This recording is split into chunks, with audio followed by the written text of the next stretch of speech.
Listener discretion is advised.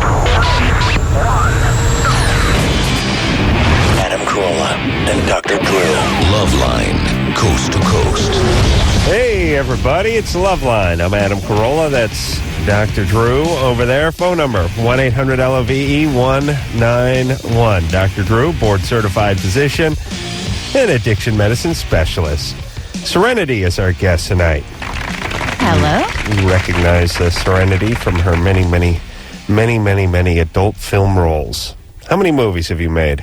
I don't know. I stopped counting after 50, but that sounds like I did a lot, but probably under 100. Hey, today, if you're like on a contract girl, you're not doing 70 movies a year or 100 movies a year, right? Right, that's correct. I mean, like, if you were an adult film actress, let's say from 1980 to 1990, you may have done 1,500 films or something, right? I mean, you could do an incredible number back then, but now you're doing 100 in that same time period, right? Even the independents still do a lot. The whole idea is they don't make a monthly salary. So they're only making money by the movie. So thus it's in their best interest to make 1 or 2 movies or 3 movies every day. Every day?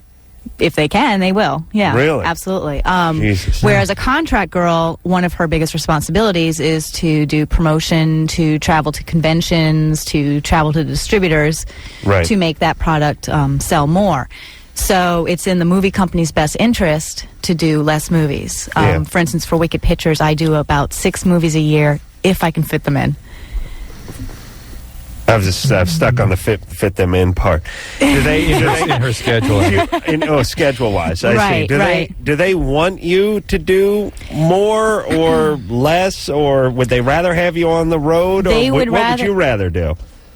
Well, I like doing both. Doing the promotion, obviously, is very exciting because you get to travel and meet interesting people. And hold on, interesting people, meet guys with cut-off sweatpants and an erection, swilling a Gatorade that they'd freshened up with a little outrigger rum, and they've been in line for 19 hours wearing a fishing hat that was fashioned out of beer cans.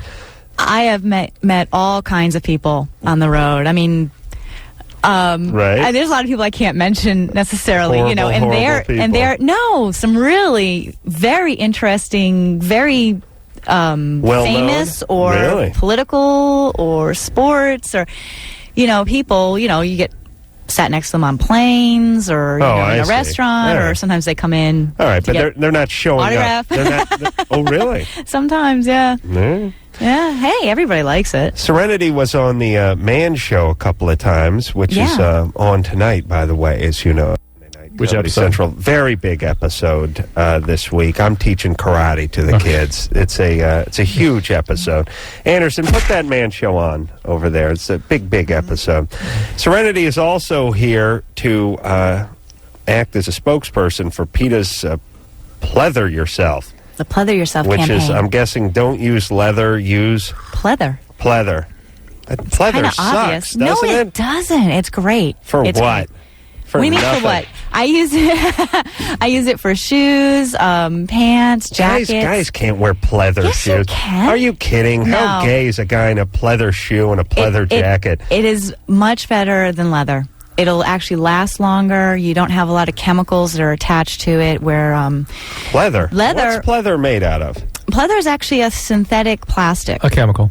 Well, it is. Obviously, it's a plastic. But when they prepare leather, they use cyanide, all kinds of these awful chemicals to make it so it doesn't deteriorate. It's still better for you than the pleather. No, but don't work the pleather. Don't work the better for you angle. Because if a you're pleather, the one that brought that up. Listen, if a pleather belt caught on fire, you die breathing in whatever came off of it. Oh, please. Obviously. Please. But it's for the cows, right?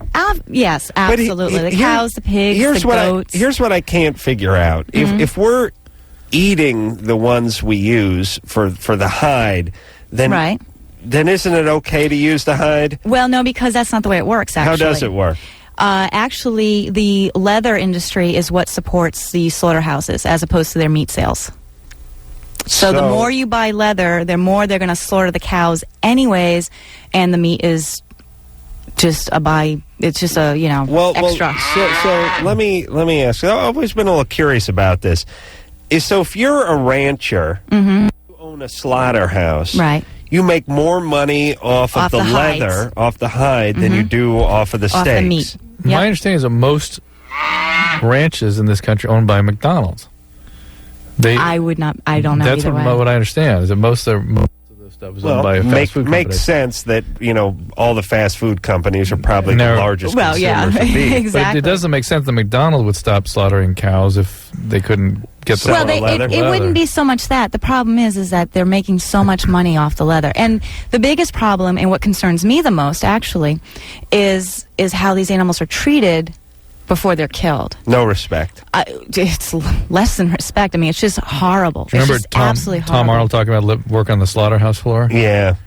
Tom had sex with all the animals before they went to the slaughter. Is that what he said? No. Oh, that was during the commercial. They told us not to say anything. That's right. Oh, God. No, I know. Your mind. It's abysmal. I'm not happy about that, but you know what? But you can do something about it, and one of the things you can do is start buying pleather instead of leather. And it's a lot cheaper. It's going to stand up.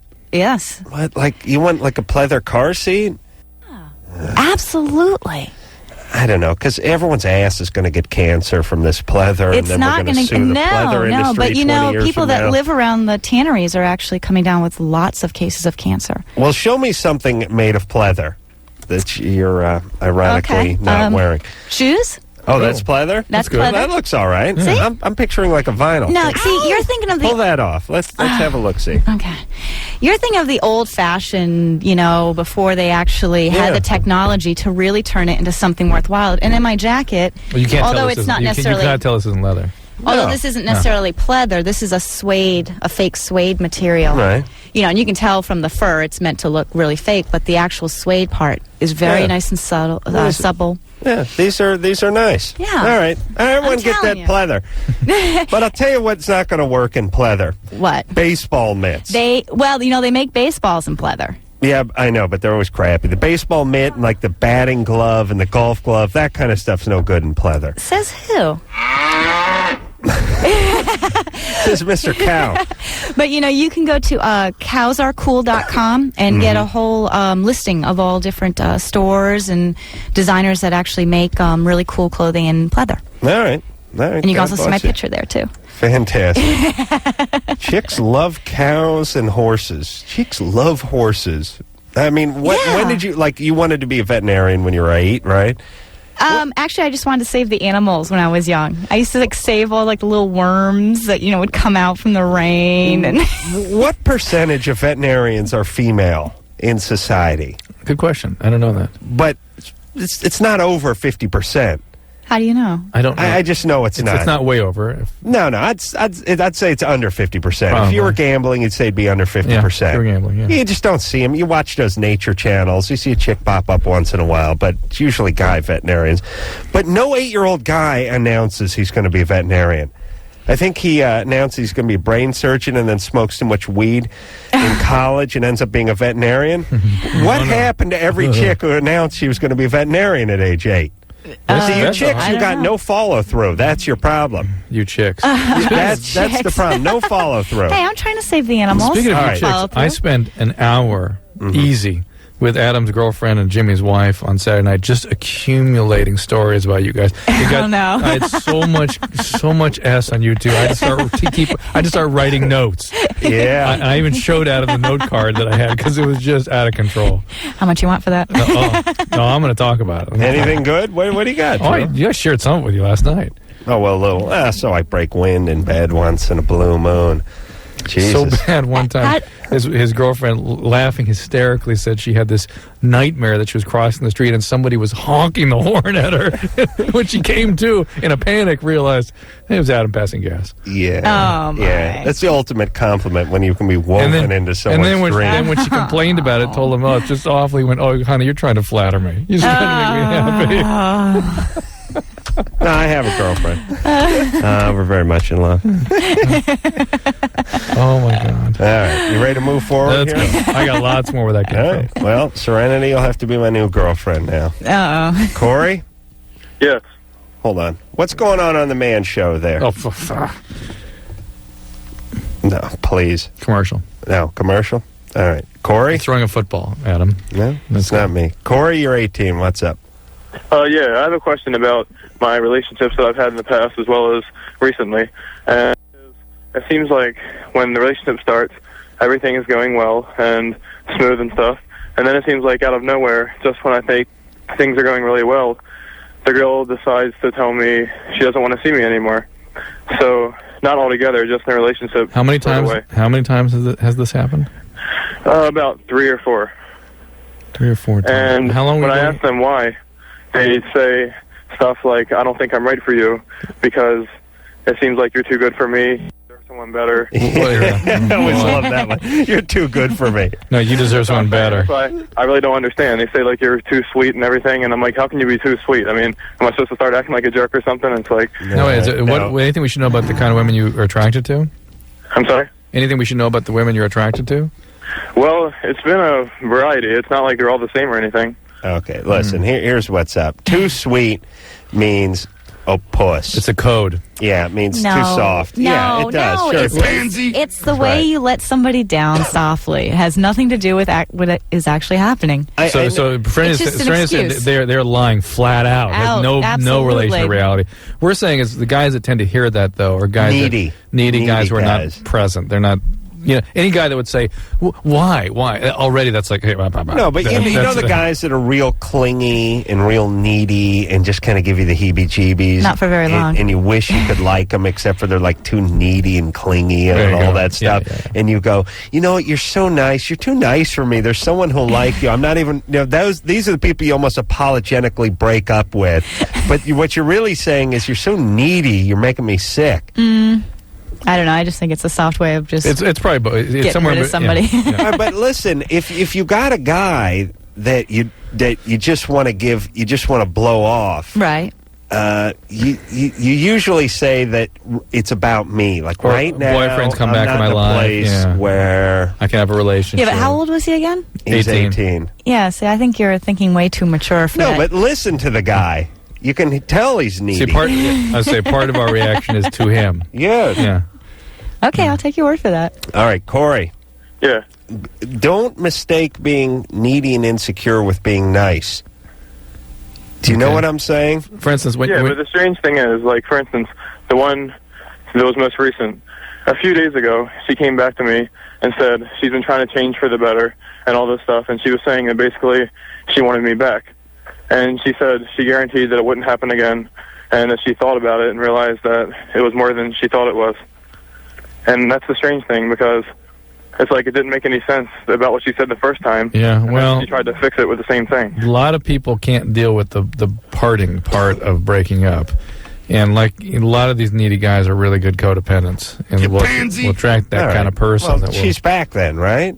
Is that what's going on? I wouldn't take her back. No. Well, why just not? go through the same thing. Yeah, because she's desperate. Yeah, but do it. I don't know. He'll learn mistakes. That's right. Hey, Sammy. Oh, caller goes by the name Sammy. 16. All right. Jeff, you're 37. What's up? Hey, probably 80. I think the last time was 86. I broke my nose twice, both within...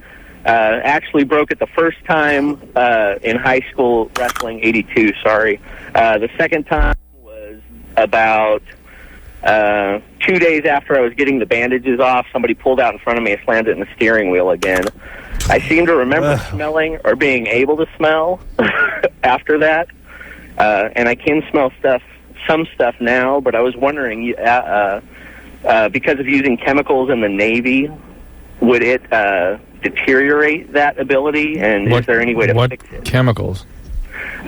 Some of the stuff was like naphtha. I painted aircraft all the time, and sometimes when you're working in a hangar bay, there's not a whole lot of ventilation. Were you spraying them?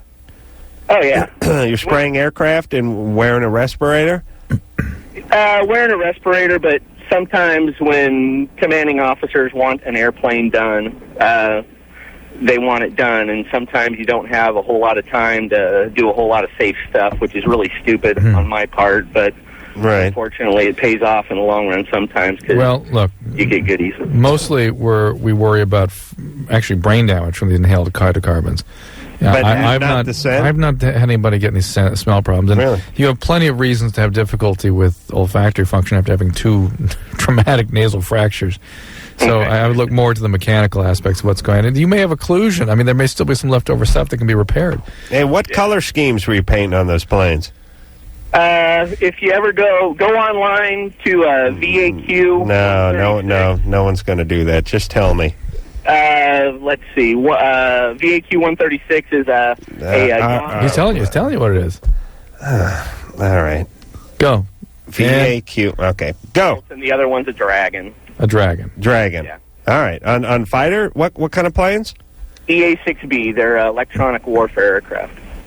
What? They are the first airplanes that go in. Oh, you mean like... Before bombers go in. Are they like AWAC? Oh, I know what they are. You know what drones? Like drones? No. They're piloted. They're piloted and they have a back seat. They're the same thing as an A6 with a back seat. 2-seaters. Yeah. 4 people. 2 radio operators, a Rio, and a bomb. Whatever. Thanks there, Jeff. Doing God's work. I like when the guys get the chalk and write suppository for Bin Laden and stuff on a 2,000-pound bomb. And then I like when some idiot gets hold of this, the news gets hold of it, and it's like... And by the way, this is why the military does not want the news hanging around all the time, because some sailor takes a piece of chalk and writes up your ass Bin Laden on a 2,000-pound bomb, and now we've offended the Arab community, and we're going to have to put an end to this, and now we got to discipline this guy. Would you really want people poking around when you're trying to kill people? Do you know what I mean? Why do we want to see that? What is it about? Help me. I don't know. I think it's great, though. What do you mean, why do we want to see it? We want to see it. I know, but why do we have to see it? Why is it our right to see it? Why is it a violation of free speech? I don't think it's our right to see it. Please, anything that endangers anyone out there, not our right. No, but this doesn't endanger anybody. This just gets people disciplined who are out killing people for a living. You know, we're trying to kill people for a living, and we got these left-wing pansies asking us why we wrote mean things on the 2,000-pound daisy cutter in chalk before we dropped it on them. This is the upsetting part of war to them. And then we answer to them. Right. Sorry. And then we pretend like it never happens. This guy was a rogue guy. He'll be disciplined. This won't happen. The answer would be, hey, pansy, off the ship. Yeah. Or start peeling potatoes, you wuss. This is why we don't need the news agencies over there. All right. What's going on with the man show over there? What's going on? It sucks, Vanderson said, huh? What's going on? Nothing. Oh, here you go. You're standing at a bar, about to drink a beer. It's riveting. It's riveting. Hey, Anderson, shut up, would you? I'm kidding. Shut We've up. all been in here laughing our asses. Shut up. You've Jesus seen us laughing. Christ. Joking, Anderson, come on, Adam. I'm just tired of Anderson. Of course he has to take a shot at you. Of course. All right, you got fat guys playing tubas. And just tired. Is it going to a commercial or not? I don't know. All right, just give them. Jeez, I don't know who's worse.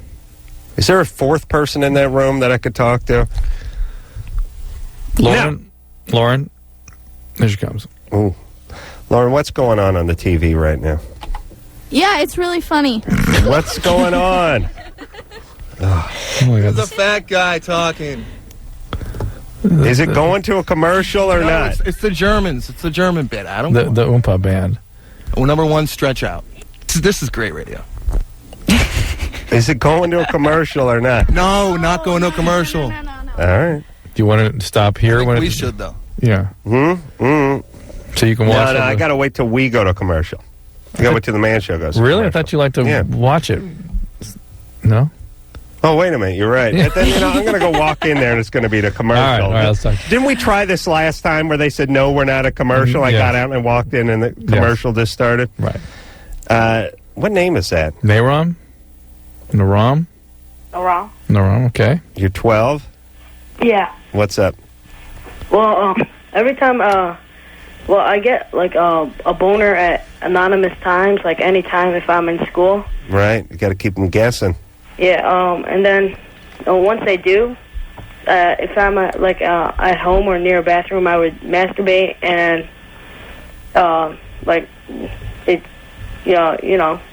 like come out, and then it's still there for for how long? Huh? For how long? Like 10 minutes. Well, I don't know. These are things that should be celebrated. You know what I mean? Yeah. You're fine. This will not last very long. Don't wear sweats. Wear jeans. Is something's coming out of you at age 12? Yeah. Yeah, it happens. All right. Good times there. Yeah. All right, let's take a break. All right. Serenity's here. She's saying don't eat cows and wear stuff out of pleather, and we'll be back. Loveline, everybody. Serenity is our guest tonight. She's in studio. She's here's the spokesperson for Pleather Yourself, which is a organization from PETA, and she's cowsarecool.com is where you can go to learn more about pleather, and she also has herself her own line of adult novelty items. Is that what you'd call them? Well, it's actually my company, Las Vegas Novelties. And why would you call it novelties? To me, that's a hand buzzer or a squirting carnation. Or that's the fart in a can you guys were talking about last night. Right. Well, it can be anything. That's why it's a novelty. They're adult toys and novelties. It's just one of the words that we use to label these types of... Yeah, it's better than stuff you shove up your ass company. Yeah. And those are your feet. Yeah, these are an exact replica of my feet from Las Vegas Novelties. Some pretty good-sized dogs you got there. Hey, they're average. They're just average feet. Yes. Oh, yeah, that's spooky. Decent-sized dogs.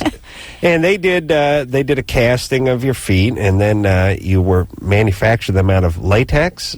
I guess this is. No, actually, it's not. It's not latex. I can't tell you exactly what it is. But it's not latex. It's not latex, no. Does it have latex in it? Or no. Well, what the hell is that? All of our plastics are latex-free, actually. Oh, because some people are allergic to latex, yeah. It's pretty horrible. How much do the feet go for?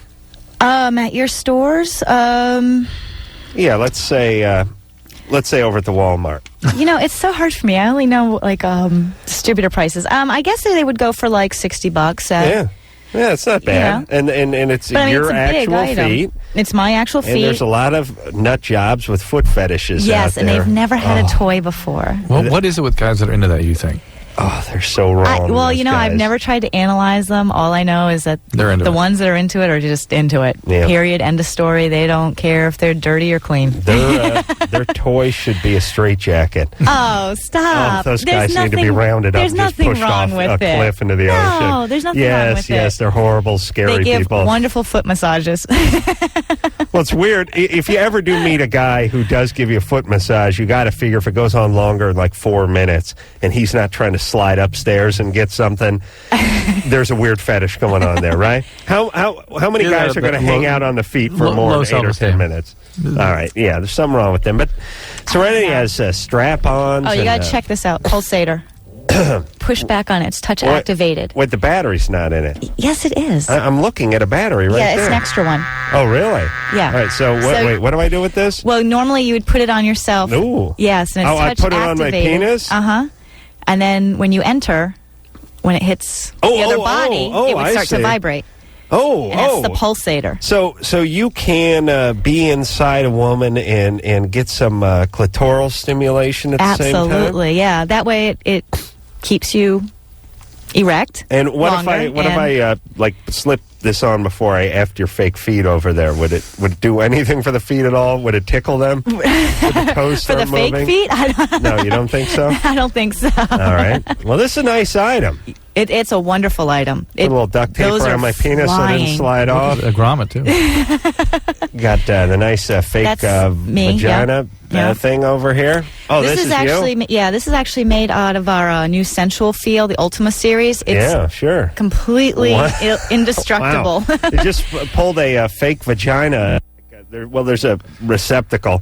Don't you got shouldn't you have a drain at the bottom of that thing? Well, you can cut it. You can cut it if you want to. Yeah, I'd say so. But the thing is that, if a guy, you want it to be able to stretch with how long he is. I don't cut it. Well, Yeah. Is that your actual vagina then? Yeah, everything's fine. Nice. Drew, you want to talk? And it's a nice snubby sleeve. It actually feels, starting to feel a little too good, really. I mean, better, if that's possible. Drew, don't feel that. Wouldn't you want to just bite that? Right. And then we actually make toys out of that material for women, too. I like to take this so I can keep changing, meter changing it in my car. It works. You can actually keep pens in it, too. It makes a good pen holder. All right. We also have a strap-on kit. Yeah. Which is awesome. It's not made out of leather. It's made out of pleather. Oh, my God. Right. Oh, this vibrates? Yes. Yes, that's our jelly series. They come in wonderful colors. A nice penis here with a vibrator and and then the strap-on. Non-toxic, food-grade material. And the strap-ons, actually, I made them so that the woman is totally able to receive as well as give, and it will fit just about everyone. Because most of the strap-ons that are out there, they just don't fit. They're not for the big gals? No. Yeah. No, not at all. It's important that the plus-size gals get a chance to nail hubby in the rear end of the strap-on. Everybody needs to have fun. Yeah. But you can find a complete line or where to buy it at LasVegasNovelties.com. All right. Well, this is I'll tell you. It's lots of fun. I'll tell you, it has come further than dentistry in the last 20 years. Drew, stop me if I'm wrong. The dildo and butt plug business has made amazing advancements in the last 10 to 15 years compared to dentistry. Oh, yeah. All right, one more thing I'll bring up at the dentist next time I go. He'll be impressed. Mark? Hey. You're 15. Mm-hmm. I was just wondering, how often would someone have to smoke pot for it to be harmful to them?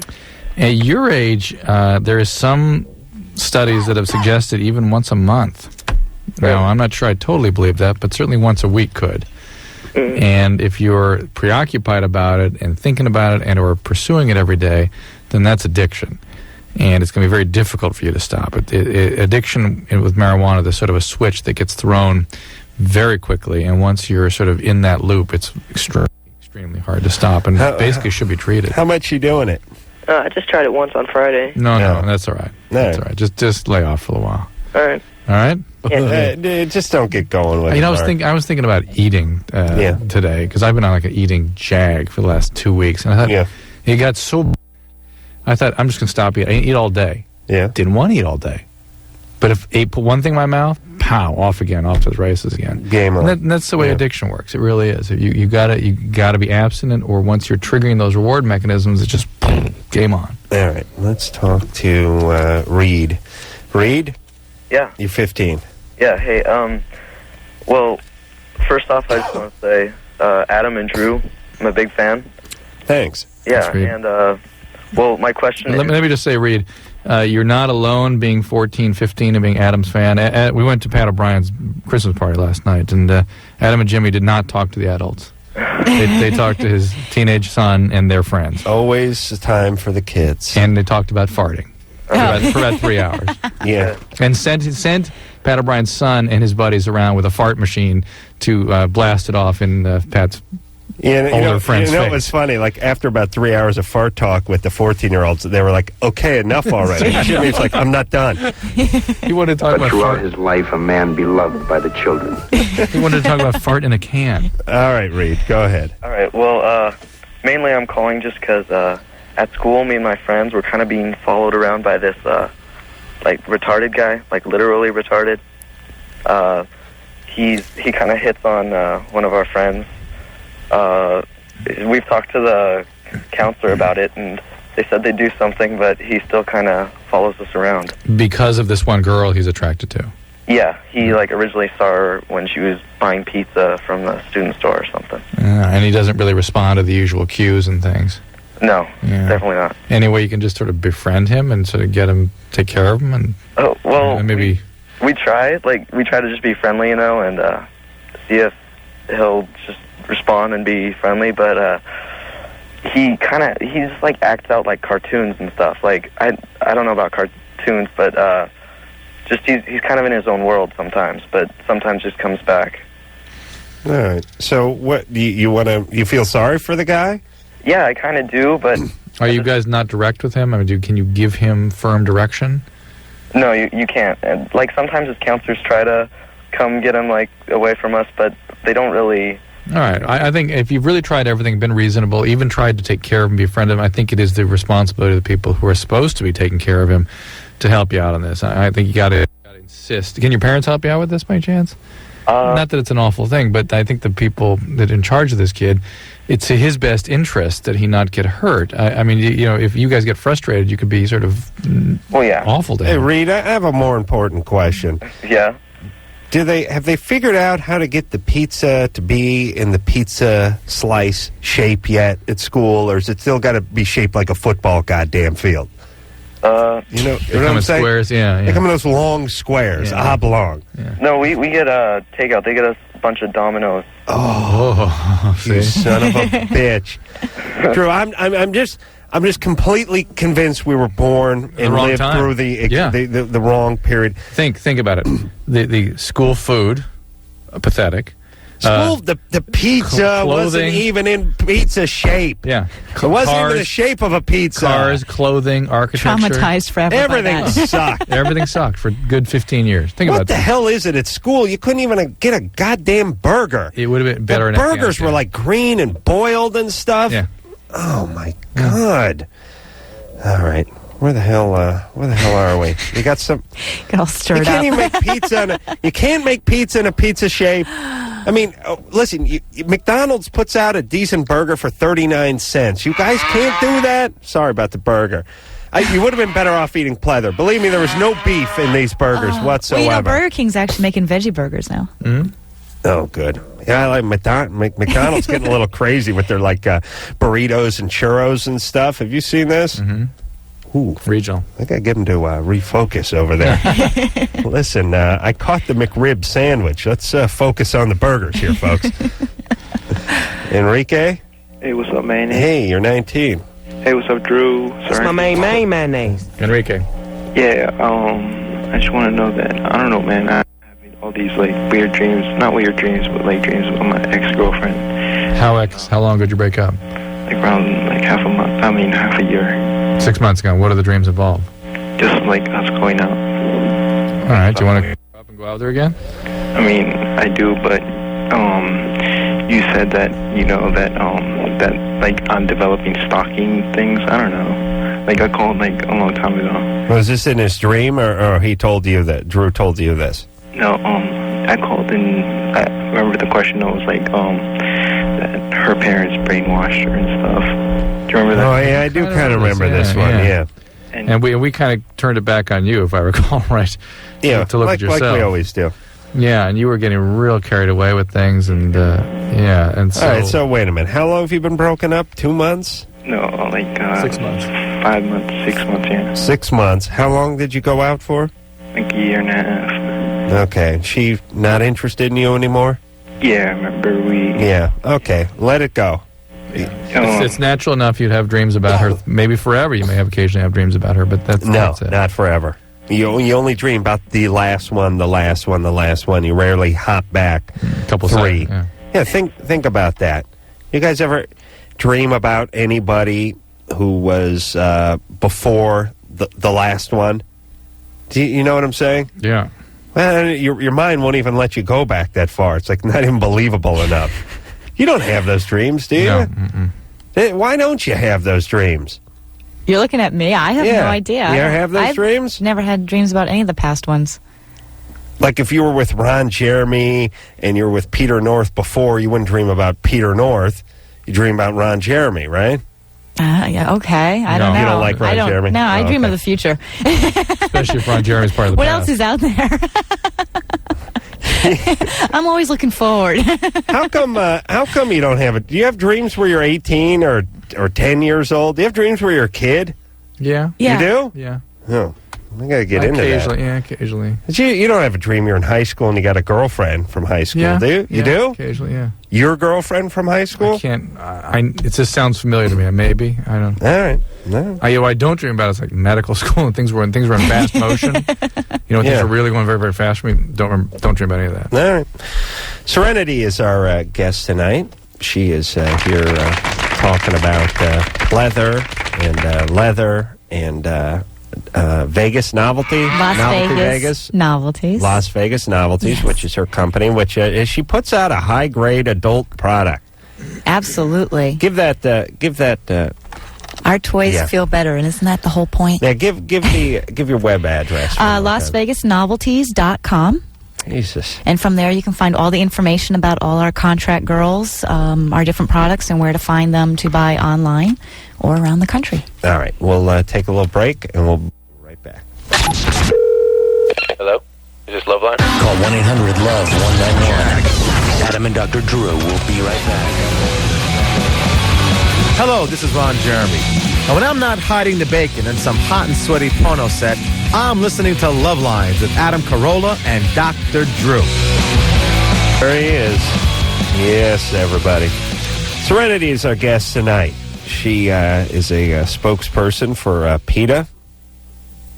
Oh, those PETA nuts. Everyone hates PETA. No, they don't. Yeah, they do. They do. There's like a fringe, screwed up element that likes PETA and then everyone else. And you know why? I'll tell you why. And it's the same with all these groups. It's the same with the abstinent groups. It's the same with all these groups. They start off with a notion, like a decent idea that the masses can get behind. Like they go, they treat these animals in a cruel and inhumane way, and people go, yeah, I don't like behind that. And then later on, they start spazzing out because there's some cockroach that's in some industrial park, so they can't break ground on it. And then everyone goes, "Oh, I see, nut job next." And then you write them off. They get themselves written off. All these groups get themselves written off because they pull some extreme weird angle on something, which is probably what they want to do in the first place. Remember when you were doing commentary for CBS on a cockroach on a treadmill?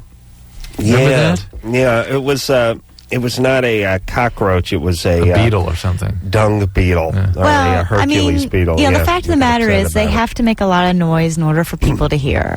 And so sometimes things are done unconventionally. That's where what the rifle organization, too. The NRA does. That's their mistake, too. I like them, too. No, but I mean, it's a mistake. I just don't like them for hunting. You step away from reality, and it's like, hey, wait a minute.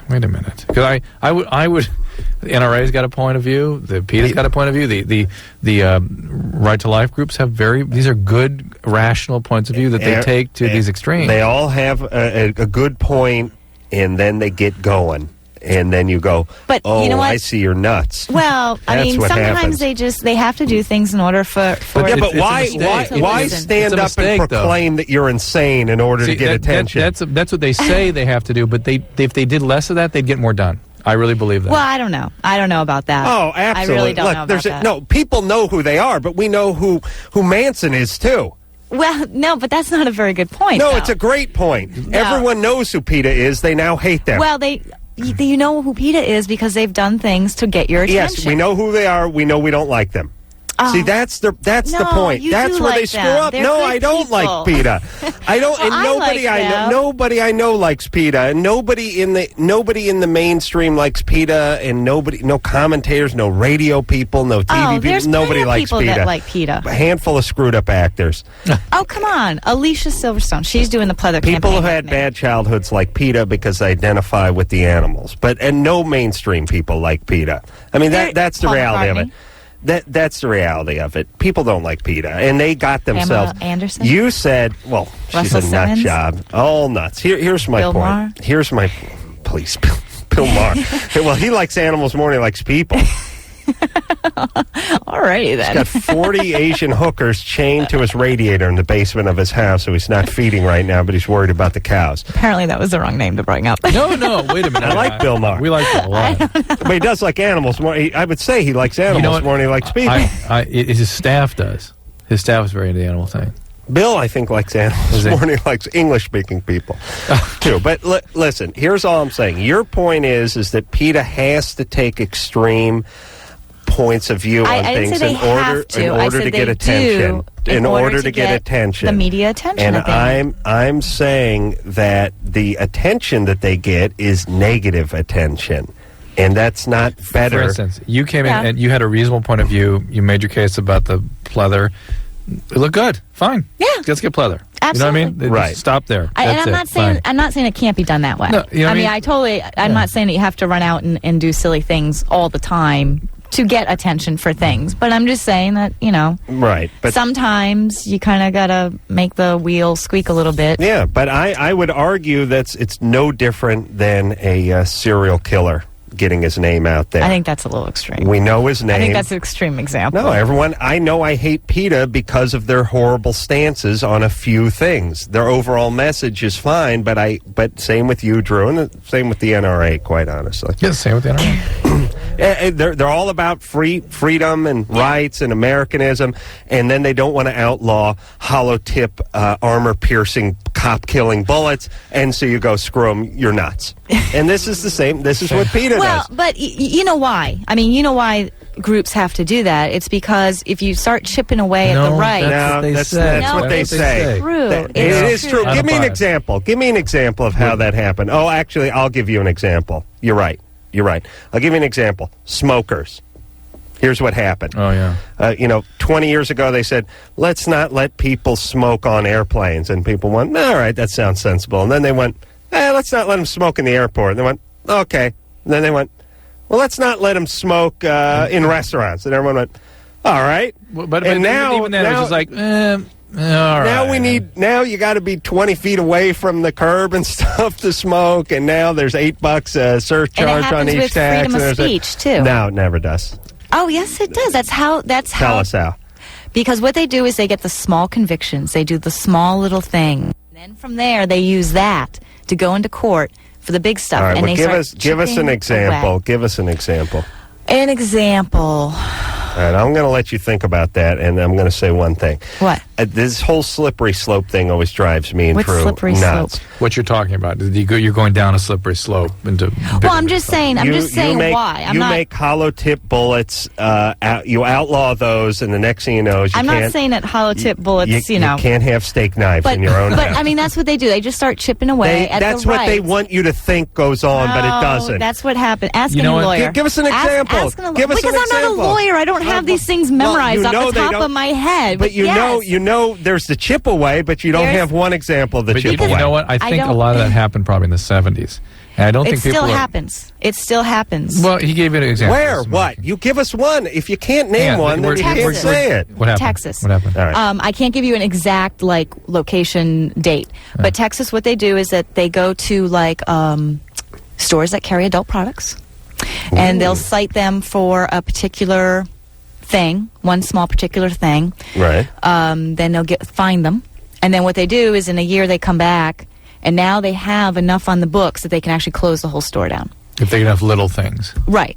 Then what they do with that is now they're taking the whole idea of zoning to the courts, and they're saying, well, see, this community found that this was, not of the standards of the community, and so thus we believe that all of Dallas Right, but listen, is not of the standards for that community. And the NRA is backing the guys who are making the raids, believe me. And then the state takes that, and it's a whole... They're not on your side, the NRA. They're on the side of the guys who are carrying the badge and the gun, who are going in there, shutting the place down. I'm not using, NRAs. No, I know, I'm just saying that this is the whole theory behind some of the craziness that they do, is that you want to stop the chipping away. And even though they know that they're not going to necessarily win, they're just trying to build up a wall. What, though? Here's what I think is where that gets a little crazy, is that I don't think that people, the communities, societies, are going to chip away at things that are consistent with conventional wisdom and agreement.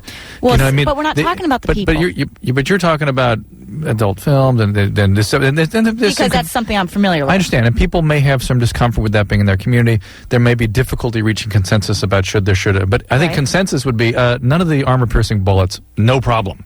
No needs to chip away. It's the same idea, you know what I mean? But I mean, I think that where the NRA was afraid they're going to go past is where the community doesn't want to go past. They don't want to get rid of all guns. The whole community. The whole community wants a more rational kind of dealing with guns. That's the point. It won't go past what everybody wants, and we think it will, and that's ludicrous. But I mean, it depends on what you think everybody wants. Well, that's a good point. No, for instance, I don't. Untrue. You can figure out what everybody wants easily. I personally don't think that I should have to register my gun. Right. That's my personal thought. A lot of people disagree with me. A lot of people in my community disagree with me. And you think you personally don't want to, but maybe. But I think that I should have a right to be able to have a gun. Should everybody? I understand you should. I understand I should. Well, I mean, ultimately it's going to happen, but regardless of what I think, they're going to end up with them anyways. All right, I mean, you don't want to register your gun because you don't want them coming after you and taking away your gun? I just don't think it's anybody's business how many guns I own. All right, but they know how many cars you own. How many guns do I own? A few. All right. Are you from Texas? Las Vegas. All right, let's take a break. Then don't get me going on this Kevorkian. He's a hero of mine. All right, I like him too. We'll be right back. It's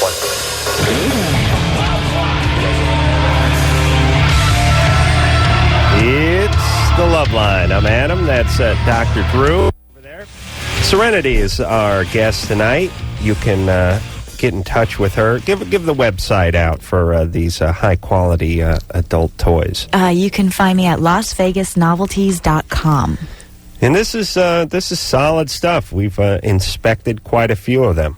It's all the Pulsator. Very user friendly. This one, that one right there. This is nice, simple yet diabolical.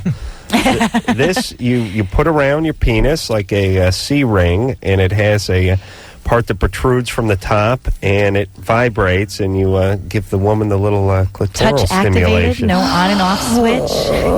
Yeah. And it comes in pink and purple. Yeah. Why the pink and the purple, though? I mean, why has it got to look like a clown threw up on your penis? No, see, the thing is, though, is primarily it's going to affect the woman more than the man. Right. So chances are the woman is going to go into the store to buy it for her man. I mean, we hope that men will think to go and buy it for the woman, but chances are. And so we wanted to make colors that were appealing for the woman. Right. Which are pink and purple, as opposed to your standard black. Yeah. Black's always a little scary, and I don't really like it for the toys, for the bedroom. It kind of freaks me out. Well, it always has that dungeony kind of exactly S&M kind of vibe to it. Yeah, I like them pretty to look at. Yeah, that's why we have the jellies in like pink and green and purple and clear. That's good. You give this to your kids, Drew. Don't play with that. They won't know what it is. I'm telling you, I played with a tampon applicator I got out of my trash can when I was a kid for months. Telescope. Thought it was a telescope. Thought it was a slide whistle. You got it out of the waste can. Oh, my gosh. Oh, yeah. Oh, we can have Carolla. So we used to go trash picking. Wednesday night, trash night. Dumpster diving. Yeah. That almost makes me ill. No, we just hit the neighborhood. There was a lot of good stuff out there. I guess so. Chris? Yes. Yeah, one man's trash is Carolla's gold. The family used to say. What's up, Chris? Can I start out by kissing Adam's ass a little bit? Please, hurry. I'd like to... I say this with all sincerity. A very high degree of common sense is in and of itself giftedness and genius. And my friend, you have that. I truly appreciate it. Thank you, Chris. And my question for Dr. Drew is, has there ever been any clinical studies done on ibogaine for heroin addiction? I've seen ibogaine come up in a few different contexts. I am not familiar with any studies on it for heroin. I can tell you, though, that the pharmacologic treatment of heroin, the choices are really quite limited. You've got high degree of structure, a 12-step. There are a couple of different ways you can detox, and believe me, the detox is pretty easy. It's not as bad as you think it's going to be. It's not pleasant, but it's okay. And I'm not addicted to heroin. All right, but one can either be on methadone, which is called the harm avoidant route, which is you take methadone the rest of your life, or you go ahead and get off the drug and you spend the month that it takes focusing on your treatment and getting sober and really getting remission of this disease. But there are no really significant pharmacologic interventions yet. All right there, Chris. All right. Good times. But once in a while I decide just to hang back and think to myself, well, Drew will explain what ibogaine is because we've never brought it up on the show before. I don't know what it is. I've seen it come Nobody across. knows what it is, but no such luck. If I knew what it was, I'd tell you. Well, you never heard of it? I've heard of it. I've heard of it. I'll look it up on the web, and if you want me to. I never heard of it either. All right. Well, you're off the hook then if you've never heard of it. No, I've seen it. I've just never seen it for heroin. I've never really paid attention to what it is. Is it an herb? Is it a drug? It's a toxin, I think. If I remember, is it something that's manufactured by a pharmaceutical company? I believe so. I think they use it like in Africa and other undeveloped countries a little bit. But I have to I don't think it's an herb though. All right. Okay, well, if they use it in Africa, that's bad times. Claire?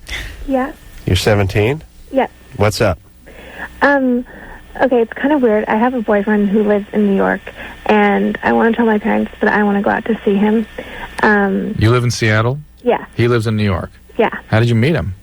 Through my friend. I know it sounds like, yeah, she knows him through, like... Hold on 1 second. I don't know what's popped in my head, but is there any part of Africa that's not completely falling apart? I mean, whether it's South Africa or Northern Africa? Egypt's okay. Yeah, they're kind of... Not exactly. You wouldn't want to spend a whole week there, would you? There's a lot of places that are in trouble in Africa. A lot. I mean, everyone thinks of Africa as Zimbabwe, but they forget that Northern Africa is where all these heinous countries are from, right? Or located. Which one? Think about Libya and... Yeah. I mean, is there one good part of that? I mean, it's a huge continent. They got anything going on over there? Okay. All right, I don't know. I don't know if I'd go over there. What do we got to do over there? Do we just got to take a steamroller to that whole place? Like, what's going on over there? You got Southern Africa is falling apart. They got AIDS and all sorts of trouble and raping and everything going over there. And then you go to Northern Africa and it's a bunch of guys burning American flags. Like, well, what's going on with that Africa? Do you know what I'm saying? What's wrong? They got bad water supply or something? It's developing. Developing into what? It was better 20 years ago. Thank you. I don't know that. Oh, yeah. Okay. What do you mean? What do you mean? Of course it was. Claire? It depends on whether you're the British elite or whether you're the indigenous people. Yeah, the indigenous people. Well, maybe Southern Africa. Okay. Well, no, I think Southern Africa was probably better back when too. Claire? Yeah. All right, I'm sorry. What about Seattle? In New York? She has a boyfriend in New York, and she's in Seattle. And she was going to tell us how she met him. Yeah, that's the weird thing. I haven't, and... Okay, that's not a weird thing, then. That's a bad thing. She hasn't met him? No. The situation is, he's friends with one of my yeah, I understand, but he's not your boyfriend. I understand you want to have a relationship with him, you want to meet him. You probably have some sort of phone or internet relationship with him. No, it's not internet at all. That's the thing. It's phone? Yeah. Okay, he's still not your boyfriend. He's not your boyfriend. You never seen him in person? No. You know what he looks like? Yeah. How old is he? He's 18. How old is she? 17? 17. What's up with the Seattle boys? There isn't any. It's so sad. No. Yeah. No. What's up? Listen, this guy isn't any either. He's a fantasy constructed. But he's not. Like, he's, like, real. And what's different about him? He's just, like, the most amazing person I've ever met. Yeah. Everyone's great. Except you never met him. When you see him naked, then it's always upsetting. And what is so amazing about him? The way that, like... Most amazing person I've never met. Yeah. It's, like, just the way that he treats me and the way that, like, he's so understanding. He knows me, like, better than anyone else does because there's this level of, like, no judgment between us. And so, sure. Claire, you sat on the phone for hours and spilled your guts. I don't judge you either. I don't care. I never see you. It is so much easier barely seeing each other or never seeing each other. It's not a relationship. It's not so much a relationship. more exciting too. It really is. Oh, because you know what it is. It's anything you want it to be, is what it is. Exactly. There's no letdown. But let me tell you something. Here's the reality. People, the amazing amount of spackle you have in your mind to fill things in emotionally is absolutely amazing. It's huge. Yeah, you ever do this? You ever talk to someone about something you're thinking about buying over the phone? Whether it be a house or a car, just something, and they go, oh, the car's new tires, new stereo, put a fresh coat of paint on it, and they go, and you're picturing something, and you show up, and you realize the person wasn't lying. It does have new tires and a new coat of paint, but the headliner's ripped up, and the thing still doesn't look. It's never as good as what's in your mind when you show up. It's colored by their affect. And your mind does the rest. And your fills imagination. In. That's right. But your wish. It's their affect and your wish. Yes. It's a pretty potent combination. Right. And Claire's got a lot of wish going into this one, and who knows what the hell the reality is. But when can you see him, Claire? I'm going out in April, but I want to go out before then. And your parents know you're going to meet him? Hold on. You're going in April, but you're going to go before then? I want to. Yeah, you want to? Yeah. We'd suggest you don't. How are you going to do it? How are you going to do it before then? How are you going to do it in April? I'm going out there. My parents are sitting out there for my birthday with some of my friends. Oh. Yeah. Drew, you want to talk to this guy? What the hell do we need to talk to him for? He's living in the same... Because you could maybe bring a little reality to bear here. No, I don't know. Is it that bad? Does he love you? Does he say he loves you? Yeah. How can he? Oh, why not? What does he do right now? Is he going to school? Yeah. Where is he in school? In upstate New York. Where? In Oswego. Oh, Oswego. No, it's a SUNY purchase. I know it is. I know Oswego. Listen, we've been there. Cousin Sal went to Oswego. That's a bad school. Whoa. No, it's beautiful country, but Jesus, that ain't even in New York. That's serious upstate New York. That's up near, what's the one that sounds like a Marx Brothers country? Yeah. Oh, Jesus. The hell did we do up there? All right. Were we in Oswego? We drove... to get to where we went, you go through or past or near Oswego. Ithaca, yeah. And you don't go through Oswego, but it's near there. But, oh, Jesus. Even if you got to New York, you wouldn't be near the guy. I mean, you got to New York City. Where are you going to go? Are you going to meet him in the city? Yeah. All right. Well, listen. Okay, here's what I want to say. So she's having a fantasy. So she's occupied. So she's not out getting STD. Oh, that's fine. I have no problem with that. Who cares? Well, I don't think she should be getting on a plane and going to New York. No, absolutely not. Especially not, like, meeting up one-on-one with some stranger. Well, okay, but let me play devil's advocate here. They talk for 5 months on the phone. Yeah. So? Is that so much better than you meeting someone at a frat mixer and taking them out? Well, because when you meet someone in person, one, you can read their body language. Two, you know what they're all about. You're also spending real time You don't know what too. they're all about. You just know whether you're hot for them or not. Well, I mean, I don't know. I just think you can disguise so much on a telephone, and not necessarily maliciously either. Well, I would agree. Telephone is... No, I would agree you could disguise quite a bit through emails and that kind of stuff. But I think if you talk to someone for several thousand hours, you could get a decent vibe. Well, I mean, you might have an idea about what the person's about. Well, hold on a second. If you're going to give a rap on the phone, you could give the same rap in person. I think body language just does. Well, it's not. Makes a huge difference. Yeah, I think appearance does make a huge difference. But what kind of body language just 19-year-old guys have? But more than that, they got a boner. That's their body being language. Together in reality. You know, the stressors of that I agree with. Well, come on. I mean, you're sitting at a table having dinner with someone. You're going on, talking about this story, la la la la la, and all of a sudden, like he's like looking around and stuff, which you wouldn't see on the telephone. Yeah, and you would think that the silence means that he's listening to you. Mm-hmm. Yeah, but if he's going to talk to you, he's like flipping through the magazine. All right, but why is he calling her back and talking for 3 hours the next night? He's bored. She's interested. Well, which is it? He's greasing the wheel. He's greasing the wheel. Hold on, shut up, Drew. If he's bored, he's bored. Well, then why is he calling back? Maybe there's nobody there to really. Maybe he's done everything there is to do in wherever that place was. Hold on a second, you two. First off, if he's in real life, nobody goes la la la la la and looks around. Well, I mean, if somebody's sitting there and telling you this like really long story that just goes in every which direction. When you're on the phone, you might watch the TV. You're on the phone, you pop open the catalog. Yeah, you watch television. Absolutely, but you do that anyway. You wouldn't do that if you were sitting across the table from someone. I know, but then as soon as you got home and they called you, you were really do that. interested. No, but look, the guy's on the phone with her for 3 hours. That's interested. But the point is, he's not getting sex. I would argue that if he was at the table, he'd act interested so he could get in your pants later on that night. I have no idea why he's doing it, other than she's just interesting. He's bored. I don't know. Well, look, if he's bored, he's not. I'm sure he's sincere, just misguided. He might be a nice person. I don't know. I just think it's a bad idea for her to travel out by herself, meet up with him one-on-one in a strange city with a strange person. She's in high school. Just by virtue of the fact he's in college, she's in high school. It's not a good situation. You going out there alone? No, I used to live out there, so I have lots of family and friends out there. Where'd you meet this guy? I'd probably just meet him in the city, or I'd probably stay with my cousin and meet him there. In Manhattan? Yeah. All right, meet him Central Park about 3 a.m. But you'll see him in April.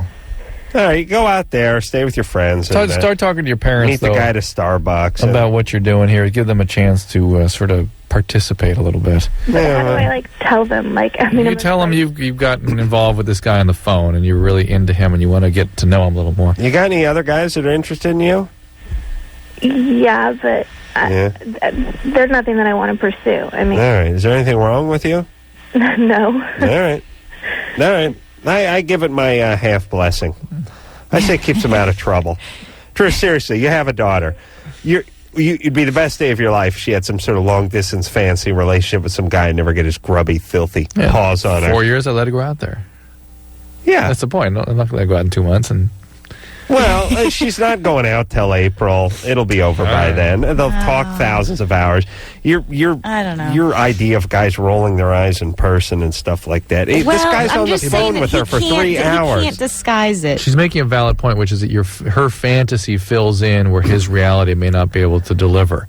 In other words, her fantasy is he is enraptured with her, when in fact he may be masturbating or reading a book or just unhappy. He's not going to squawk for hours on end. All right. No, he's into it. Don't get me wrong. This is no tail, no contact. When guys do this, they're into it or desperate or something. He may be weird and clingy. Doesn't that maybe scare you a little bit? No, this is a wuss. All right, Landon 15. Landon. Oh, hey, Adam and Drew. What's up? Say hi to Serenity, too. Hi, Serenity. Hello. I'm still trying to remember the name of that upstate New York school I went to by myself. It literally sounds like it's a Marx Brothers kingdom. All right.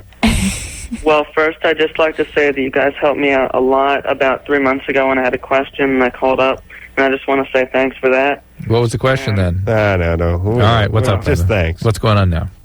All right, well, the question now is, I'm about to approach my first date ever, and I'm a kind of nervous guy and everything. I just was wondering what would be the best place to go and what to do and everything. You don't drive. How old is she? She is the same age as me. 15. All right. This is a Serenity question, really. All right. What should a guy 15-year-old do with a 15-year-old girl? First date. Not just their first date, his first date ever. Well, but their first date. So he doesn't want to overdo. Yeah, and you want to do something that's interesting to you and her. I don't know what you like to do at 15. Maybe go to the mall. Maybe a movie. A movie might be a little weird, though, where you're like sitting in a dark place with somebody for 2 hours that you are on a first date with. It might be okay. I don't know. It takes the pressure off with something the conversation. Outside. Yeah, or some kind of like activity that you can actually do something. Oh, really? That's a good idea. You know? Is she into bondage or anything? Fly model airplanes? Ooh, true. That'll hook a woman. Well, I don't know. Hey, I probably would have liked that. Really? Oh, Adam, here you go. Isn't it awful? Hey, Landon. Yeah. So let's see. You have no transportation, right? Do you know what this... Well, just shut up, Drew. Bicycle. What do you got? Are you going to have your parents drive you or something, or? Yeah, probably. So they're going to, like, drop you off somewhere? Yeah. We'll probably go to a movie. That's all right. Man, look, here's the deal. I think the movie's actually good at 15 because 15-year-old guys are so awkward. You can't fill the time. That they're going to... Well, that's why I said an activity. Like, I was thinking, like, horseback riding or something. I don't know. But then I was like, I don't know, a 15-year-old guy knows. We'd screw that up, a guy. We'd screw that up. Movie's something you can't really screw up, and you get a little conversation beforehand, and you get a little conversation afterhand, but you do kind of get to pick up the person's vibe. Like if they're leaning the opposite way on the armrest that's opposite of the one that you share, that's probably a bad sign. But if you're sort of making a little elbow or forearm contact there, or she's giving you a handy through the popcorn container or something like that. I'm just saying it gives you something to talk. What you need is something to talk about, but not too much talk. No, you don't want to sit there and just stare at each other to talk. All right, here's what you do. You do the movie. All right? And then afterward, you grab a little yogurt or something. Yeah. Not a full meal, but a nice 20-minute kind of smoothie kind of conversation, sitting around eating a little yogurt. So afternoon movie, yogurt or ice cream. Right. Home. Right. Let her kick your butt at skee ball or something. Grab the ice cream, yeah. Let her win. That's right. Oh, yeah. Nothing beats a good porno movie. I went, like, on one of the first dates I went on, speaking of these horrible 70s, you know what movie I saw in one of my first dates ever? Give me a kind of hint. David Bowie was in this movie. Whoa. The Man Who Fell from Earth. God. And it's a bizarre 70s movie where there's a part in it where a woman is talking into a man's flaccid penis. It must have been R-rated. She's got the man's, like, flaccid penis in her hand. She's, like, talking into it as if it's a microphone. Very uncomfortable. Yeah. You know, when you're out on a date, and Flory Aguilar was the name of the girl sitting next to me, and they're talking into this guy's flaccid penis, and what the hell were we doing watching that movie? What the hell were we doing as a country? Everything was all left up back then. Brian? Yeah. You're 15? Uh-huh. What's that? Well, I have this organization, really. It's called Project Spontaneous Disorder. Say it again? It's Project Spontaneous Disorder. All right. Mm-hmm. We go around doing stuff.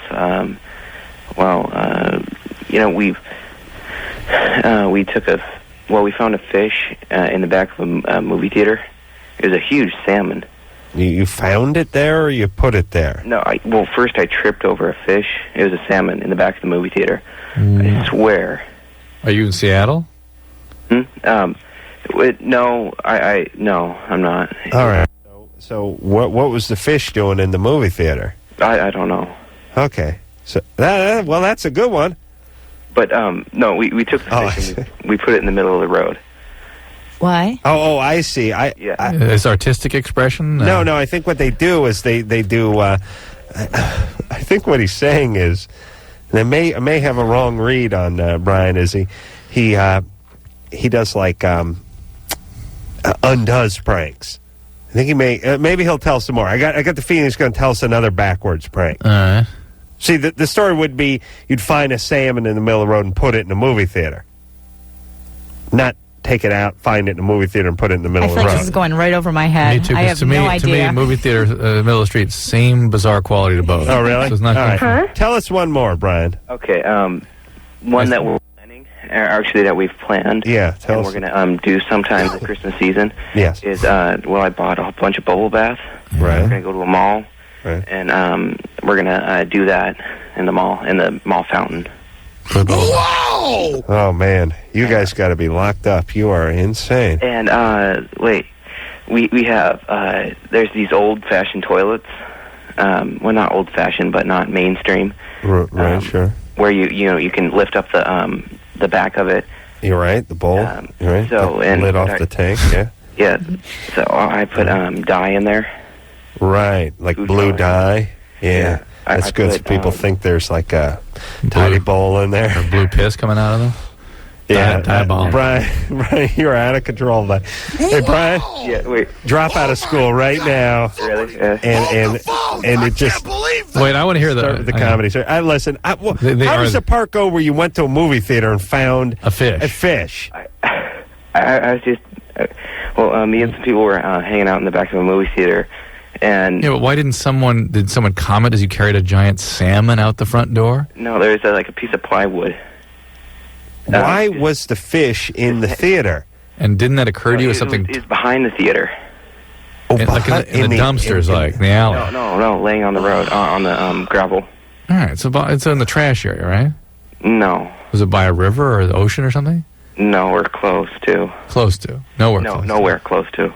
Okay, well, just one more. You know, I'll tell you something. Let me tell you something about our callers. Most people have almost no time for people like the people that call this show. I am infinitely fascinated in a sort of morbid, curious sort of way as to what the F half these people are talking about. I'm frightened. I'm absolutely fascinated by it. Now, Brian starts off with he found this salmon in a movie theater. We questioned a few times, but didn't seem to... He tripped over it. Right. I imagine walking trying to get to his seat. Behind the seats, yeah, trying to get to his seat and falls over a salmon. Now that then changed to finding it sort of behind the movie theater. Nowhere near a lake or a stream. Not in the dumpster, on some gravel. Then he put it out in the road. Brian? Yeah. I'm going to ask you just a couple questions. Yeah. Was the fish inside or outside of the movie theater? It was outside of the movie theater. All right, so that's not finding it in a movie theater. No, that's it's not. Finding it outside in an alley. Why do you buy a movie theater? Right. But there's no connection between the fish and the movie theater, is there? None whatsoever. Okay, thank you. And Jesus Christ. So you found it in some alley behind a movie theater, and you put it out in the street. Yeah. Fascinating. Cunning. Okay. I'll tell you, that sort of razor-sharp wit that is missing from society. He's a regular Oscar Wilde, this kid. Okay, hold on. Brian. Yeah. All right, have fun with all that stuff. All right, and... All right, no. Are you kidding? After telling that horrible, horrible, horrible story about... Why don't you hire him for the Man Show? I'll tell you. We're breaking here. I'd hire him before I hired Damien. All right, let's take a little break. Brandon is 19. He's into casual heroin use. He tried methadone. He got sick, and we'll talk to him and hear about that upbeat, feel-good story after this. Aloha. This is Don Ho, and you're listening to Loveline with Adam Carolla and Dr. Drew. Mahalo. I think you just take care of the electronics here. Hey, everybody. It's Loveline. I'm Adam. Dr. Drew over there. Serenity is our guest tonight. Hello. I oiled up our chairs because I got tired of listening to it. You have a pan. I don't. That's right. I need one of these. I will simulate how you would have to set your coffee mug down if you cared. And there's ways to do it. You take some time with it, but not too much. Like if this was your coffee mug, you have to kind of let your hand hit and kind of. But you got to take a minute with it. But not if it's here. That's like, no, not if it's here. But you do that for the most part. I know. That's why I need a pad here. Right, but I'm saying you could also avoid the noise you make with your mug if you pretended like people were listening. Do you know what I mean? Like, yes. If we were spying on somebody and they were asleep, and you wanted to do a thing where you kind of put your, you know what I'm saying? Yeah, you could do that. Not interested. Not practically. Not interested. Would never pull it off. But you're not interested. Nice pad. Interested. No, I wouldn't pull it off. I would be thinking about other things, and pow, that would be that. Well, back to the point. All right. We're going to get Drew a little pad so he can put his coffee mug down. All right. A mouse pad would work, Yeah, that's what we're thinking. Yeah. Brandon? Yeah, what's up?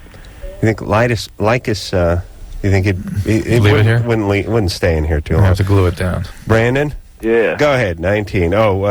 Was casual with heroin? Yeah, it's pretty much my entire problem. The entire whole casual heroin use, whatever you want to call it, pretty much comes from, like, drinking, and it's other things, too, it's like... You're an addict, we got it. And there's no such thing as casual heroin. It does not exist. I don't do it like that. You will. I know addicts, I know they get sick, and I've been dope sick before, but... No, addict doesn't necessarily mean that. Why just would means you have to keep using it. Doesn't mean dependent necessarily. Why would you screw around with heroin? Well, you must be. Way? You're probably screwing with Vicodin and other stuff too, right? No, I don't mess with prescription drugs. I don't like them. Well, why? How often do you do heroin? I don't like them. I like once or twice a week. Well, you like heroin? Oh, once or twice? Okay, hold on a second. Once or twice a week means 3, 4, 5 times a week. Number one. Right. And you're calling because you got a problem. Yeah. All right. So you're a heroin addict. It progresses, and eventually you will become dependent. That's fine. Well, it's like heroin's not the only thing. I'll smoke crack too. I understand that's often the way it goes. Is that all just goes together? Yeah. Anyway, yesterday, it was me and my girlfriend and this guy from work. This guy I work with named Tony, and I just met him recently, and he does dope too, but he's more of a cokehead than anything. Uh-huh. So he calls me up and he's like, "What are you doing?" I'm like, "Nothing, just sitting there drinking." He's like, "Well, come up." And I'm like, "You want to bring some coke?" He was like, "Yeah." So he comes over and he's all rocked out of his head, and we're smoking coke with him. And then after this, we were drinking, and me and my girlfriend, we had like $500-something saved up. We were getting ready to get this apartment, and after I was all, I was messed up. I was like all wired and stuff, and I was like, I want to go downtown and get a pill of dope. And I finally talked him into it, and he was just like, "Well, I'm going to turn around, take it to my house. I got a bottle of meth. I'll sell it to you for $40. It was 85 milligrams of methadone. Methadone. Yep. Mm-hmm. Yeah. And so I drank half on the way back. Half the methadone. Yeah, half the meth. It was like maybe 45 milligrams, I think, I drank. And my girlfriend, Steffi, she was back at the house, and I gave her the other half of the bottle. And it took forever for it to kick in, but we got high. Oh, okay. All right. That's good. We got high. What's your question, Brandon? Well, that's a close call for a second. My question is, like, if methadone is supposed to be something to keep you from getting dope sick, why do we get so sick off of it? Because we've been puking. I'm sweating bullets right now. I'm sick right now. It's been 2 days. Because you're coming off it. You're coming off dope and all kinds of things. So if you kept taking the methadone, you wouldn't get sick like this. But you're coming off everything, and you're having withdrawal. Hey, Brandon. It's withdrawal? This is all withdrawal. Yeah. Brandon, you're pretty heavily into drugs. Way into it. Way into it. And this is going to be a tough road for you. And so this is a good time to start thinking about getting sober. I know I need to because it's really screwing up my whole life. Good. And your girlfriend, too. Yeah. And you guys don't have any kids? No. All right, good. Good. You use extra protection. Drug addicts get everyone pregnant. So, give a call over to NA or call a local facility where there are treatment center. Here in Maryland, just go to Hopkins. There's tons of treatment around the hospital. You know. Here's the thing. As I thought about the tale he was weaving that a lot of my friends got into, and where you really separate the men from the boys with the substances, which is when you are already good and effed up. Why do you need to get more effed up? Just remember, that's the part that never made sense. Remember an hour ago we talked about hunger and eating? Yes. It's the same deal. You cannot eat, but when you start, it's game on. I know it's like once you fire up that engine, you got to keep feeding it gas or it's going to stall. But with everything, and this was always the part I never understood, although I did it myself many times, but I finally learned my lesson, which is when you get effed up, your job is to sort of maintain an effed up place. But why, so that's where the trouble started. The going over the top. Yeah, see, everyone would be sitting around, it'd be 2:30, 3:30 in the morning, and half the people would go, you know what, I'm drunk as hell, I'm going to go home, vomit, and crash, and the guys that were serious troublemakers would say, we're going to score an 8-ball. Well, here's why. And they always wish they cashed in that night. It turns out when you look at other mammals who have, you can raise addict mice and addict monkeys, and I got an addict monkey at home. It's a gene, and when you look at those animals, and what they do is there's a certain part of the brain called the nucleus accumbens, and the dopamine concentration, that level of the brain, becomes confused with survival itself. So it will do whatever to get the dopamine concentration to that level and hold it there. Right. These animals will do it until they die. Right. They'll turn away from everything else, and it's all about holding the concentration right there, because survival itself becomes the message of the drug becomes the message of survival. Well, it certainly defies all logic because you're already jacked up as much as anyone's going to get jacked up. And then you go on for another 3 hours where you end up vomiting, punching one of your best friends, and losing. You're always out a couple $100 that these guys do not have. They call the difference between liking it and wanting it. And when you really want to do something, you just have to do it. You keep doing it because you need it. To me, it's liking it and needing it. Yeah, liking and needing it, yeah. So want is not a... Because they don't like it. They know they intellectually know it doesn't feel good anymore, but they can't stop. Yeah. All right. Well, I got that figured out now, boy. Good. Eric? Yep. You're 16? Yeah. What's up? I want to be a porn star when I'm older, and I just want to know if that's normal for someone my age.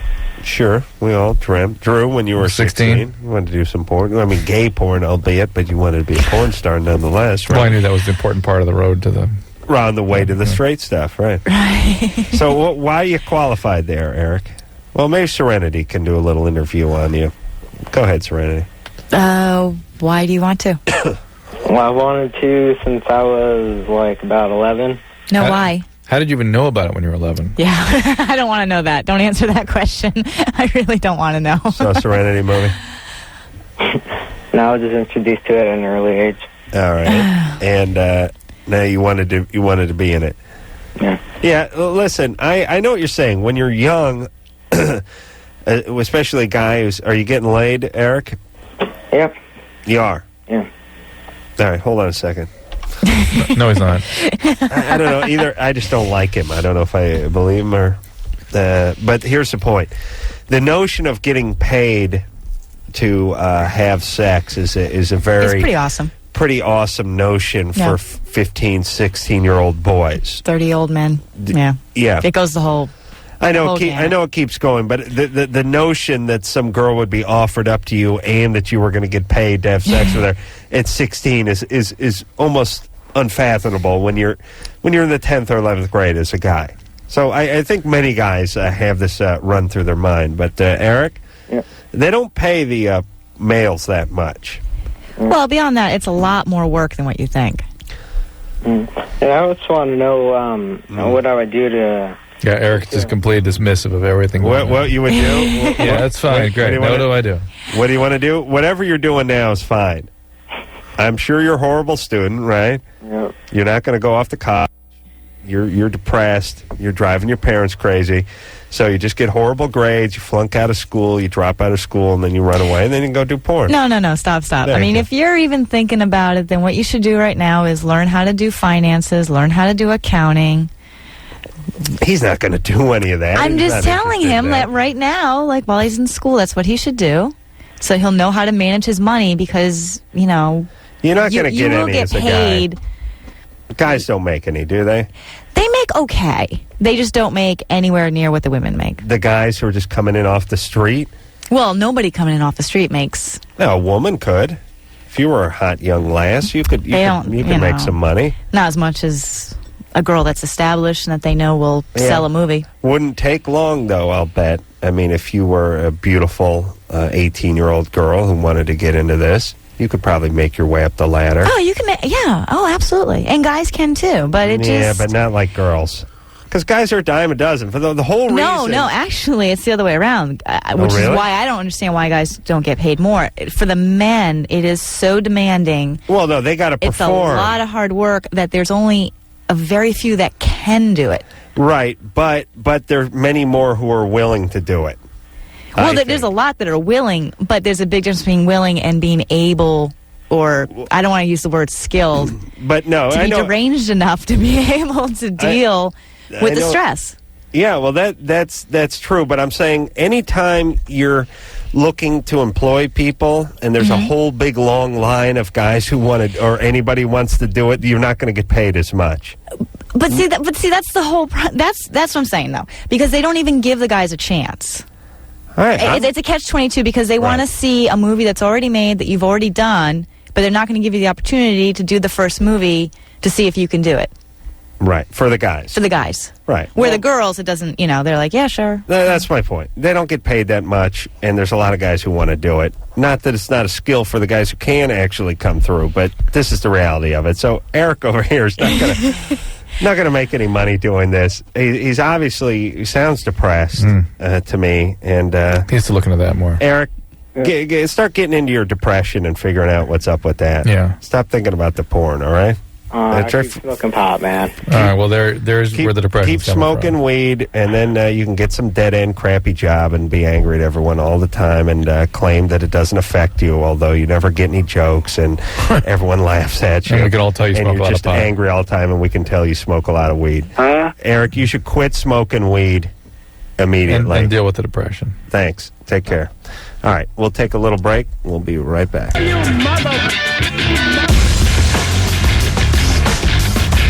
Hey, everybody.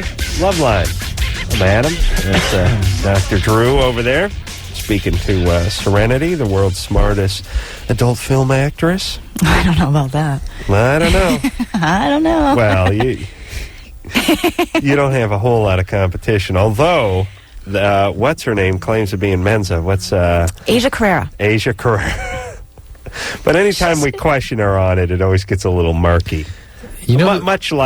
Much like many of the young actresses we used to have on Loveline, the TV show, went to Harvard, Yale, right. And then as soon as you start asking them about it, it turned out they took some learning annex The funniest class. one of all. She speaks French fluently. Remember that one? Catherine started speaking to her in French. She's like, I don't actually speak French. Yeah, and this is what publicists get you. They lie on their resume or their bio Then it becomes reality. And they just lie on it, and then they don't tell you. You don't know what the lies are and what aren't. And you say the thing on this thing's. That's what I love about publicists. This chick's bio says speaks fluent French.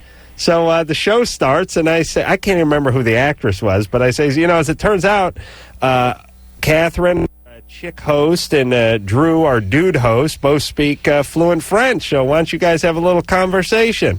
And she just sits there. And then you realize, while the cameras are rolling, Oops. she doesn't. I went to Paris for a week.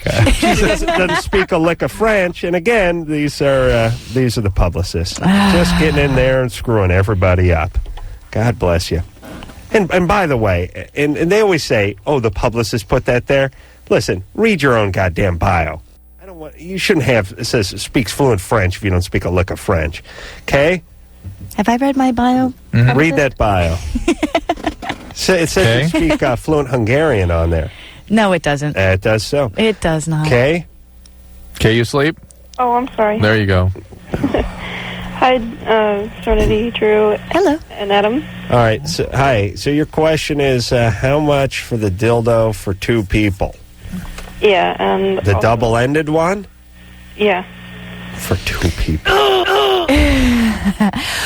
Currently, we don't have out in the market the double-headed ones yet because there's an improvement I'm trying to construct with that. But do check out our website, LasVegasNovelties.com, for that type of product to come out in the future. Were you looking to put a sneeze guard on it or something? No, Chloe actually had an idea. Who's Chloe? She's one of our contract girls. She's an adult film star under contract for VCA as well as Las Vegas Novelties. And she wanted to find a way to make it a little bit more stable in between. Yeah, it always bends. Yeah, that's smart. You need... it's true. Not that she necessarily uses them, because I don't think she does, but it was her idea that I think came up on that. No, that's very sharp, because the thing tacos in the middle. Right. You don't need that. Nothing. But so there was talk of like the handle or something. Well, they have a double-ended one that's kind of like a nightstick, Yeah, like but that one, it's I don't like that. That's no good. I got to figure out something else. Hey, Kay? Yeah? You have a girlfriend? Yes, I do, and I'm really worried and concerned about her because we had anal sex tonight, and now she's bleeding, and did I cause any permanent damage? Well, hold on, Kay. What were you using for a penis? The dildo. How much bleeding we got going on here? Is it stopped, or is it just a little bit mixed in with stool, or? Yeah, she's still bleeding. Still bleeding. Yeah, I mean, you can get some serious bleeding going that way, and you can even bleed to... Though, yeah, period. Yeah, you should go to the hospital.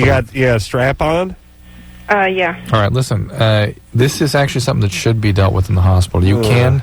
listen, you can tear, you can rupture things. Use lube on her? It can just be a hemorrhoid, but even when it's hemorrhoid, sometimes it will cause stricturing of the anal area. This is stuff you can do to yourself that really is quite harmful, so you have to be careful, and the bleeding can be brisk and dangerous. What's up with the anal lesbian strap-on, love? It was just something new she wanted to try. All right. Well, check that one off the list. What's up? Are you guys pretty screwed up? She got problems? With what? Somebody molested her or something? Yeah, with both of us. Somebody molested both of you? Yeah, right. we just love each other, so... That's an interesting response to somebody molested you. Including gender, so... You're what? Love abounds everything, including gender, so... Right, yeah, when you've been sexually abused, sure. Yeah, when you're whacked out. But listen, good. You can't have kids, right? No, but we can have a donor. All right, but no, nobody's going to do that. Look, you guys lube up and have at it, all right? No, she needs to go to the hospital. Oh, go to the hospital. All right. Right. Okay. Right. See, here's my whole thing from a societal standpoint. You know Kay's a mess. You know her girlfriend's a mess. Some horrible uncle did something horrible to both of them many years ago, and your heart goes out for him. But I hang up that phone, and I feel great. And the reason I feel great is because I know they can't have kids. It's the heterosexual version of Kay that I really worry about because they're raising kids. So you're saying that they shouldn't adopt? Part. No, what he's saying is the cycle of abuse he knows isn't going to go on. Oh, like the DNA? No, not DNA. There's a 60% probability that people that have been abused will abuse. And so that's where that abuse comes from. So wouldn't that go on to adopted kids? Yes. Oh, yeah. But we're not even going to that territory. No one's going to leave. Oh, okay. Look, these guys they can't hold down jobs. They're not going to get kids. They can't adopt anybody. That's fine. No one will adopt. No one's going to give them kids. That's my point, and that's fine. Look, no one would let the couples that have these kids adopt. That's my point. Do you know what I'm saying? I mean, the people that actually biologically have the kids. Yes. Yeah. Yes. If we could just screen them, we'd be in better shape. Is what you're saying? Absolutely, absolutely. Kay's not going to be able to adopt anybody because she's a lesbian. No, just because she's a mess. Oh, that's why. Yeah, okay. I agree with a mess. All right. Now, I'm not into the lesbians adopting either, by the way. Really? I think it's fine. Well, you know, here's there's no penis involved. They're better off. Listen, you're probably right, but here's what everyone does with these. Whenever they make these arguments, it always bothers me too. Serenity wouldn't dare do this, but they always go like this. So you say it is worse to have two loving female parents than a drunken, abusive heterosexual family, and I'm like, no, who said drunk and abusive? No, it's everything being equal. Everything being equal, kids need a mommy and a daddy. Everything being equal. I would rather have a rich folk-singing lesbian couple raise a kid than a drunken, abusive meth heads who lived in a trailer in Riverside. Don't get me wrong. Meaning but most Americans. That's not the argument I'm making. All right. Yeah. All right. We'll take a little break. We'll be back. All right. Well, there it is. Another fabulous show. I want to thank Serenity for coming in here and speaking her mind and giving us a good-spirited debate. And for that, we're going to, our pleasure, we're going to reward her with one more plug of the website. LasVegasNovelties.com. And I'm here to tell you very high-quality stuff for you and the missus and the missuses' asses. Make sure you ask for it by name. That's right. All right. So, thanks, Serenity. And thanks to Dr. Drew. And until next time, this is Adam Carolla for Dr. Drew saying, mahalo. What's up with the anal lesbian strap-on love? This has been Loveline. The opinions expressed on this show are not necessarily those of the staff, management, sponsors, or this station. The producer for Loveline is Ann Wilkins Ingold. Loveline is a presentation of Westwood One Entertainment.